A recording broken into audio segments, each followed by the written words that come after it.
बच्चों तो ध्यान से समझे, एक्स वाई जेड की वैल्यू निकालेंगे और किस तरीके से निकालेंगे, डिटरमिनेंट मेथड से यूज करेंगे। अब थोड़ी सी बात समझिए इस क्वेश्चन के लिए। सबसे पहले इस फॉर्म में चेंज कर लेंगे, A X is equal to B की फॉर्म में। ध्यान से समझिए सब बच्चे, और थोड़ा ध्यान रखिए। तो ये बात समझिए, 3 4 1 2 1 1 और 1 3 और 1, और साथ में रखेंगे x y और z, और इज इक्वल टू में आ जाएगा 2500 और 900। ओके, तो सबसे मेन चीज है इस क्वेश्चन को करने के लिए, सबसे मेन चीज हम क्वेश्चन को सोल्व करेंगे और ax is equal to b हो जाएगा। अच्छा एक बात और समझ लीजिए, अगर determinant of a not equal to 0 तो जब भी क्वेश्चन को सोल्व कर पाएंगे, वरना नहीं। ठीक है, तो सबसे मेन चीज ये है। और दूसरी बात ये, इसका जो आंसर आएगा कुछ ऐसा आएगा, x is equal to B A inverse. ठीक है प्यारे बच्चों, अब बात करते हैं छोटी सी। तो पहले मैं डिटरमिनेंट ऑफ ए फाइंड कर लेता हूँ। डिटरमिनेंट ऑफ ए क्या आएगा, थोड़ा देखिए। तो इस तरह की बात करें, 3 2 1 है, तो हम इसको कैसे सोल्व कर सकते हैं, देखिए आराम से। डिटरमिनेंट ऑफ ए निकालना है हमें, तो 3, और अगर इसको गया भी है 1 - 3, तो 1 - 3 लिख दिया, फिर -2 करा, तो देखिए आराम से 2 गया तो 4 4 - 3, तो 4 - 3 और प्लस के 1, तो देखिए आराम से किसकी वैल्यू बनेगी, 4 - 1। ओके, अब एक बार बताइए बच्चे सभी कि डिटरमिनेंट ऑफ की वैल्यू कुछ ऐसे आएगी, 3 - 2 4 - 3 का मतलब कितना होगा, 1, और प्लस के 1 और 4 में से 1 गया 3।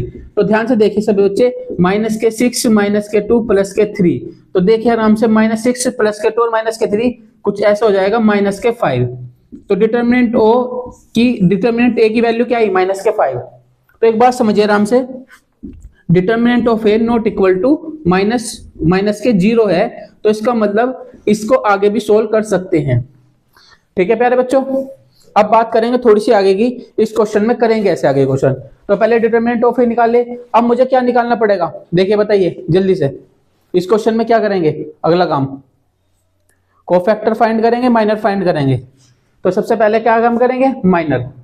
अगर माइनर की बात करूं तो माइनर वाले के लिए एक बात समझिए आराम से, माइनर कैसे फाइंड होंगे। माइनर जैसे 2 गायब है, जैसे 3 फर्स्ट नंबर निकालना है 11 नंबर, तो ये गायब, इसको सोल्व करके जो भी आएगा वो नंबर 1 की वैल्यू होगी। तो देखिए आराम से समझिए, अगर मैं 3 को गायब करूं तो 1 - 3, तो कौन सा आएगा, -2। ठीक है प्यारे बच्चों, अगर मैं नंबर 2 बात करूं तो यहाँ पे कुछ ऐसा आएगा 4 - 3, तो कौन आएगा, 1। अब इसकी बात अगर करी जाए नंबर 1 की, यानी कि 30 नंबर की, तो 30 बनने में 4 - 1 यानी कौन आएगा, 3। ऐसे इसकी बात करें तो क्या होगा, सोचे आराम से। इसकी बात कर रहा, इसके लिए सोल्व करो, 2 - 1 यानी कि 1। अगर इसकी बात करूं तो देखिए 3 - 1 यानी कि 2। अगर इसकी बात करूं 3 की, तो इसका आएगा, देखिए आराम से, 3 - 2, 3 - 2 का मतलब क्या होगा, 3 - 2 का मतलब 1। अब इसकी बात अगर करें तो 6 - 1 का मतलब 5, और अगर इसकी बात करें तो देखिए आराम से 3 - 4 का मतलब 5, और अगर मैं इसकी बात करूं 3 - 8, तो यानी कि क्या बनना चाहिए, 3 - 8 का मतलब -5। ओके प्यारे बच्चों, ये मेरा कौन सा है, माइनर। अब मुझे इसके बाद जस्ट आफ्टर करना है किसके लिए काम, कोफैक्टर के लिए। कोफैक्टर के लिए याद रखना सारे बच्चे, समझ लो आराम से, ध्यान से समझने के लिए। तो कोफैक्टर के लिए याद रखो कि सेम टू सेम काम रहेगा। सेम टू सेम में क्या रहेगा बेटे, यहाँ पे ध्यान रखो।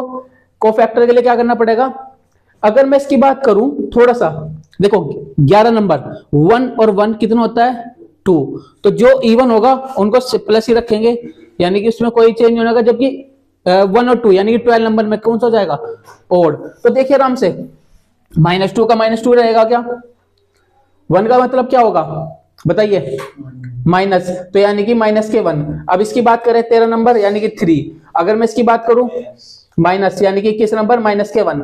22 नंबर पे प्लस यानी कि 2 रहेगा, और 23 नंबर पे क्या होगा, -1। ऐसे ही कौन सा नंबर है, प्लस, यानी कि प्लस के 5 और -5 और प्लस -5। ओके, क्योंकि 33 नंबर है, कोई चेंज नहीं होने का। अब देखिए आराम से, ये मेरी कौन सी वैल्यू आ गई, कोफैक्टर की। देखिए एडजॉइंट ए का फॉर्मूला कौन सा होगा, एडजॉइंट ए में फॉर्मूले में ये बात दिमाग में सेट कर लीजिए कि रो कॉलम में चल जाएगी, यानी कि माइनस के 2 माइनस के 1 3 और माइनस के 1 2 माइनस के 1 और 5 माइनस के 5 माइनस के 5। अब देखिए एडजॉइंट ऑफ ए फाइंड करने के बाद समझिए आराम से, एडजॉइंट के बाद हम क्या यूज करेंगे, ए इनवर्स। ए इनवर्स का फॉर्मूला क्या होता है, ए इनवर्स का फॉर्मूला होता है 1 upon determinant of A into adjoint of A. तो देखिए आराम से इसके साथ एडजॉइंट ऑफ ए लग जाएगा। एडजॉइंट ऑफ ए कौन है, माइनस के 5। अब मैं तुमसे बात बोलना चाह रहा, ए इनवर्स के बाद एक बात बता छोटी सी, मेरे पास फॉर्मूला कौन सा होगा कि सर x की value x is equal to A inverse b। ठीक है, तो ध्यान समझना, x की वैल्यू कौन है, x y और z, और ए इनवर्स का काम कौन कर रहा, ये वाली वैल्यू। तो इसमें ये वाली वैल्यू काम कर रही, तो ध्यान समझना, यहाँ पे कुछ ऐसा कर देंगे माइनस के 2 माइनस के 1 5 माइनस के 1 2 और माइनस के 5, और इसमें तीसरे में बात करी 3 माइनस के 1 और माइनस के 5। और ध्यान समझ लो बच्चों, और यहाँ पे आ जाएगा डिटर्मिनेंट ऑफ ए यानी कि माइनस के 5, और साथ में किसके साथ मल्टीप्लाई करेंगे 2000 और 2500 और 900। ठीक है प्यारे बच्चों, अब एक बात सुनो, इधर तो एक्स वाई जेड चलता रहेगा, ये माइनस के 1/5 बाद में देखेंगे। पहले सोचिए इसका ऑर्डर क्या है 3/3, और इसके ऑर्डर की बात करें तो देखिए आराम से कितनी कॉलम है, कितने कॉलम है और कितनी रो है, तो एक कॉलम है, सॉरी 3 रो है, तो 3/1 है। तो यहाँ पे 3 से 3 कैंसिल हो जाएगा, 3/1 आएगा। अब देखिए आराम से सोचिए, इसकी मल्टीप्लाई यानी 11 नंबर चाहिए मैं, 11 मतलब का क्या होगा, पहली रो पहला कॉलम, तो माइनस के 4000 और माइनस के 2500 और 5 9 जब प्लस के 45। ओके, अब सोचिए आराम से दूसरे वाले में चले, माइनस के 2000 और माइनस के प्लस में 5000 और माइनस के 5 यानी कि माइनस के 4500। इसकी बात करेंगे तो यहाँ पे 1/5 तो चल ही रहा। अब देखिए आराम से इस वाले में चल रहे 6000, अच्छा, और माइनस के क्या आएगा 2500 और माइनस के 4500।